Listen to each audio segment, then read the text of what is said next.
Jeff Bezos viene a Venezia, si sposa, lascerà una cifra di 22 milioni di euro, importante, ma che è una briciola nell'ambito del fatturato turistico di Venezia. Venezia fattura quasi 3 miliardi di euro all'anno di fatturato turistico e la città vive sostanzialmente di turismo. Per cui benvenuto Bezos, però chi dice che Venezia si arricchirà grazie al suo matrimonio dice una cosa non vera. Il fatturato dell'industria turistica a Venezia è tale da ridimensionare in proporzione persino le spese dei 3 giorni di festeggiamenti per il matrimonio di Jeff Bezos.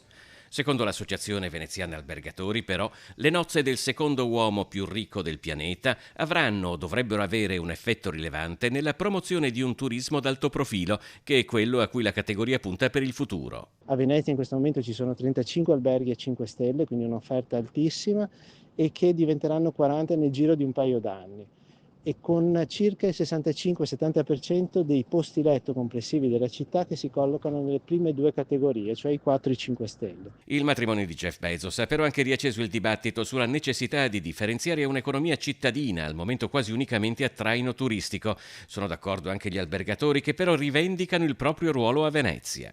Il 70% di quello che incassano gli alberghi viene speso in acquisto di beni e servizi a Venezia e dintorni. L'avvocato degli alberghi è veneziano, l'architetto è veneziano, colui che gestisce le manutenzioni, il caldaista, l'elettricista e via dicendo sono tutti veneziani.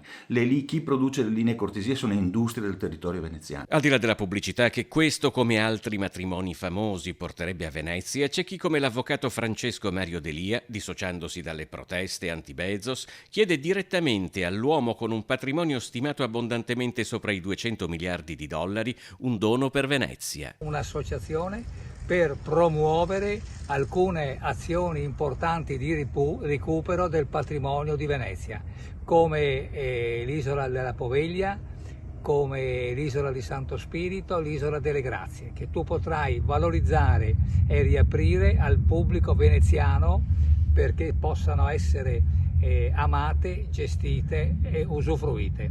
Caro Bezos, buon matrimonio, ti aspettiamo, ricordati che hai una grossa parte di veneziani che sono dalla parte tua, non farti intimorire,